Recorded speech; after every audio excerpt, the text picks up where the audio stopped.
USA versus south Africa match था Antigua में और हमने सोचा था मैच से पहले कि एक तरफा मैच होगा, साउथ अफ्रीका आराम से जीत जाएगा। अब एंटीगुआ में मैच था तो हम पहले पिच के बारे में बात करते हैं, क्योंकि मुझे लगता है ना कि दोनों ही टीम ने पिच को बहुत गलत ट्रीट किया है, बहुत गलत ट्रीट किया मुझे ऐसा लगता है। और बच गया साउथ अफ्रीका की ये मैच यूएसए के साथ था। मुझे नहीं लगता कि साउथ अफ्रीका ने इस पिच को ठीक से रीड किया, टू बी वेरी ऑनेस्ट। मैं आपको बोलता हूं क्यों। एंटीगो के पिच के बारे में पहले बात करते हैं, क्योंकि एंटीगो में पहले जो भी मैच हुए ग्रुप स्टेज में, आप उनका स्कोर कार्ड देख लो एक बार। एक मैच हुआ ओमान वर्सेस स्कॉटलैंड, जहां पे ओमान ने 150 बनाया और स्कॉटलैंड ने आराम से 150 चेस किया। फिर एक मैच हुआ है नामीबिया वर्सेस ऑस्ट्रेलिया, जहां नामीबिया 72 पे ऑल आउट हो गया था पहले बैटिंग करते हुए, जहां पे जैम्पा ने 4 विकेट लिया था। फिर एक मैच हुआ है ओमान वर्सेस इंग्लैंड, जहां ओमान 47 पे ऑल आउट हो गया था, जहां पे आदिल रशीद ने 4 विकेट लिया था। फिर एक मैच हुआ इंग्लैंड वर्सेस नामीबिया, जहां इंग्लैंड ने 10 ओवर पे 122 रन बनाया था। ठीक है। जितना मैंने एंटीगुआ पे मैच देखा है ना, स्पिन के लिए इतना कुछ खास है ही नहीं। ओमान और नामीबिया इतने छोटे टीम से कि इनके अगेंस्ट तो कोई भी क्वालिटी स्पिनर्स बॉल डालेंगे उनको विकेट मिलेगा ही मिलेगा। बस क्योंकि जैम्पा और आदिल रशीद को 4-4 विकेट मिला एक मैच पे, आप लोगों को लग गया कि स्पिन फ्रेंडली मैच है, स्पिन फ्रेंडली पिच है। इस पिच पे स्पिनर्स के लिए कुछ ज्यादा मदद है ही नहीं, कुछ भी नहीं। यूएसए टॉस जीत के फील्डिंग करता है, गुड डिसीजन, लेकिन दोनों टीम प्लेइंग 11 पे एक एक्स्ट्रा स्पिनर को लेके आता है। और मैं शॉक था, क्योंकि मैं पिच रिपोर्ट भी देख रहा था, पिच रिपोर्ट में भी कहीं पे मेंशन नहीं किया, किसी ने नहीं बोला कि स्पिन फ्रेंडली पिच है। लेकिन दोनों ही टीम एक एक्स्ट्रा स्पिनर के साथ गया है। South Africa specially, south Africa ने बाटमैन को ड्रॉप किया है एक एक्स्ट्रा स्पिनर को खेलने के लिए। बाटमैन इस टूर्नामेंट में साउथ अफ्रीका के लिए one of the best bowler रहा है। अगर आपको दो स्पिनर खिलाना था तो एक्चुअली मार्को यानसन को ड्रॉप करना चाहिए था, लेकिन मार्को यानसन अगर ड्रॉप कर देंगे फिर इनका बैटिंग भी विकेट हो जाए, तो बलि का बकरा इन्होंने बनाया बैट्समैन को। लेकिन दो स्पिनर खिलाने का आइडिया मुझे बिल्कुल भी समझ में नहीं आया है। और बच गया साउथ अफ्रीका कि ये मैच यूएसए के अगेंस्ट था। अगर कोई बड़े टीम के अगेंस्ट इस पिच पे ऐसा डिसीजन लेता, फिर आप टूर्नामेंट से बाहर हो सकते हो। बहुत ही गलत डिसीजन था। अब सौरभ नेत्रवलकर शायद थर्ड ही ओवर पे हेनरिक्स को आउट कर देता है। 3 ओवर के बाद साउथ अफ्रीका का स्कोर होता है 17 for 1। तब तक सब कुछ सही जा रहा था यूएसए के लिए। अब फोर्थ ओवर डालना था जसदीप सिंह। देखो, अगर आप अच्छे बॉल करके डाल के रन दोगे तो कुछ प्रॉब्लम नहीं है, लेकिन आप खराब बॉलिंग करोगे और एक के बाद एक मिस्टेक करोगे, सेम ही मिस्टेक को रिपीट करोगे, तो फिर ये प्रॉब्लमेटिक है।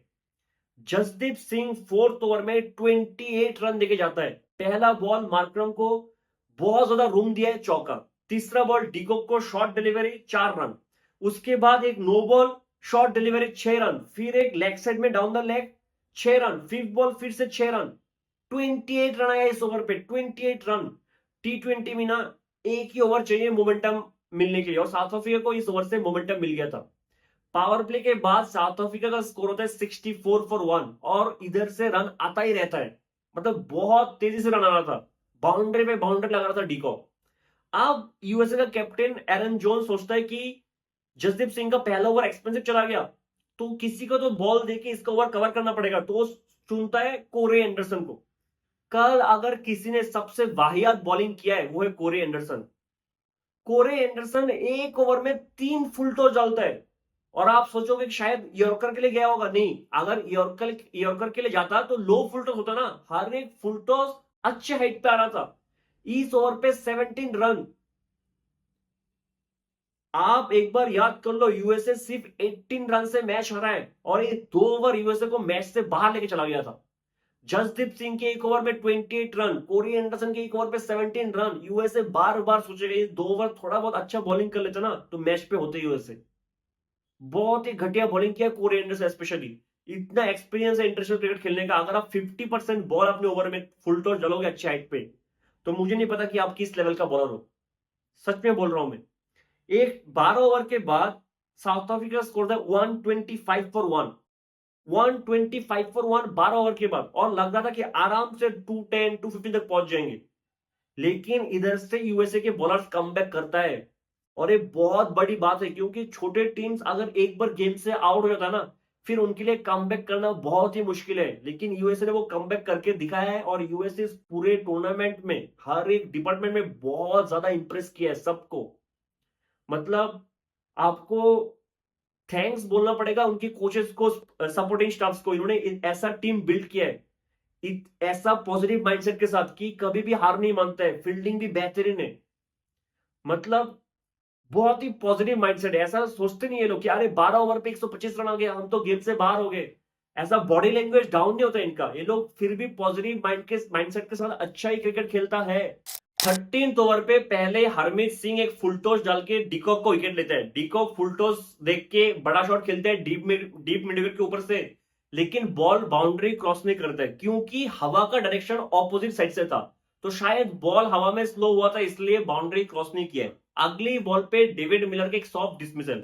अब 15th ओवर डालना था नेत्रवलकर, जो पहला बॉल आउटसाइड ऑफ डालता है मार्करम को, और मार्करम डीप स्क्वायर के जैसे बैकवर्ड पॉइंट के जैसे चौका मारता है।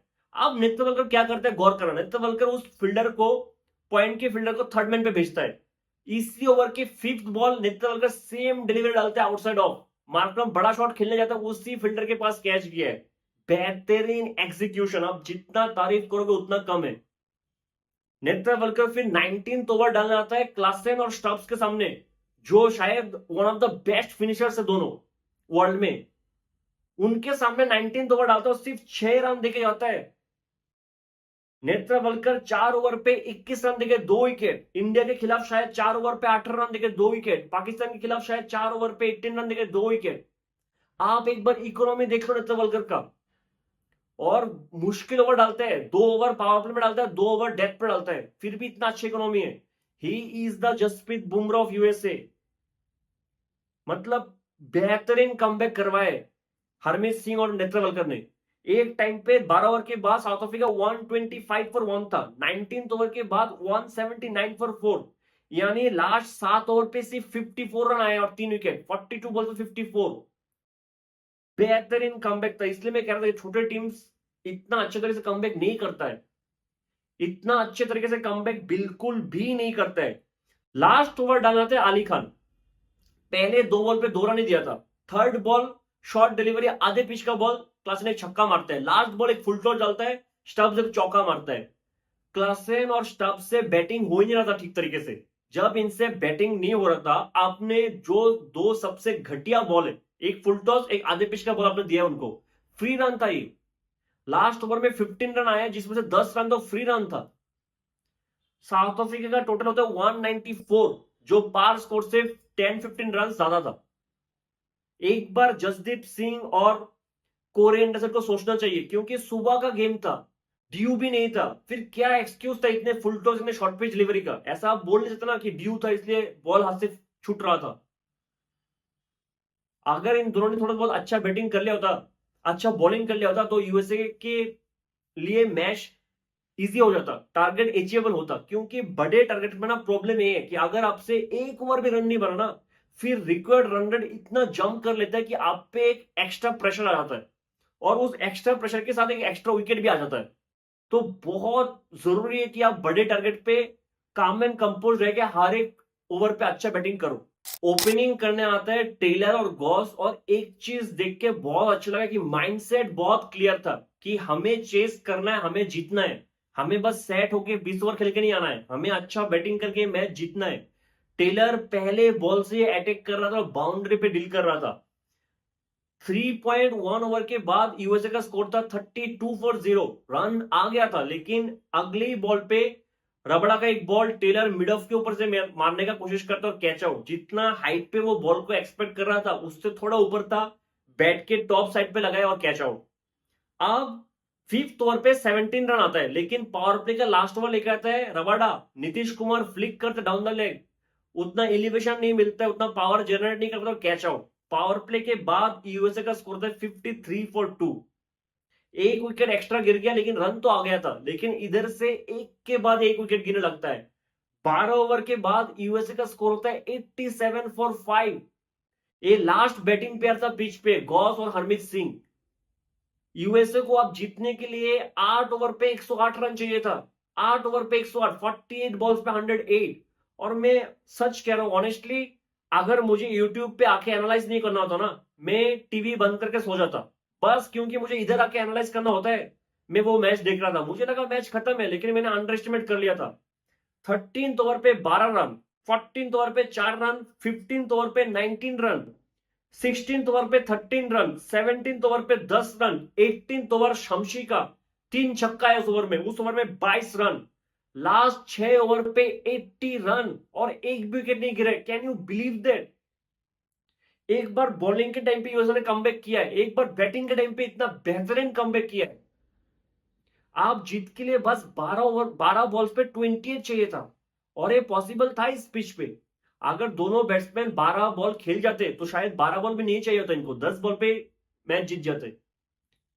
19 ओवर ले जाता है रवाडा, एक फुल टॉस डालता है उस बॉल पे हरमीत सिंह आउट।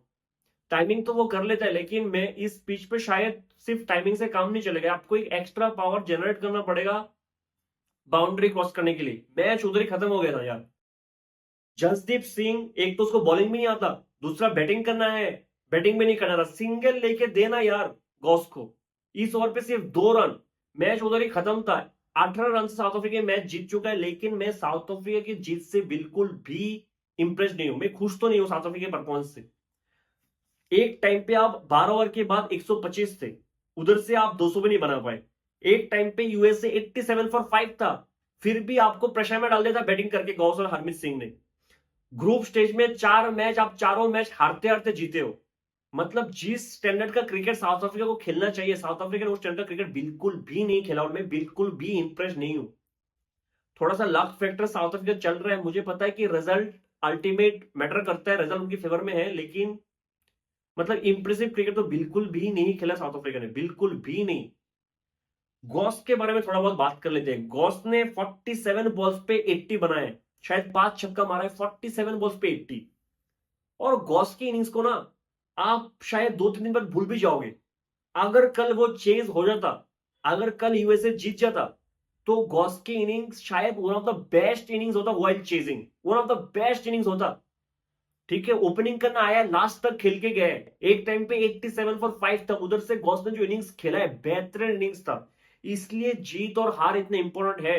अगर कोहली का 82 नॉट आउट वर्सेस पाकिस्तान, अगर बेन स्टोक्स का वो इनिंग्स एशेस पे हेडिंगली में अगर लूजिंग कॉज में आता, ज्यादा याद नहीं रखता कोई भी याद नहीं रखता।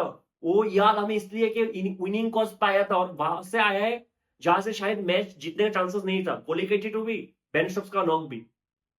लेकिन लंबे टाइम तक हम याद रखेंगे, हमेशा याद रखा जाएगा कि इन दोनों ने ऐसा इनिंग्स खेला है क्योंकि विनिंग कॉस्ट पे आए हैं। अगर गॉस का इनिंग्स में विनिंग कॉस्ट पे आता, सब याद रखते। बेहतरीन इनिंग्स था, बहुत ही अंडररेटेड इनिंग्स था।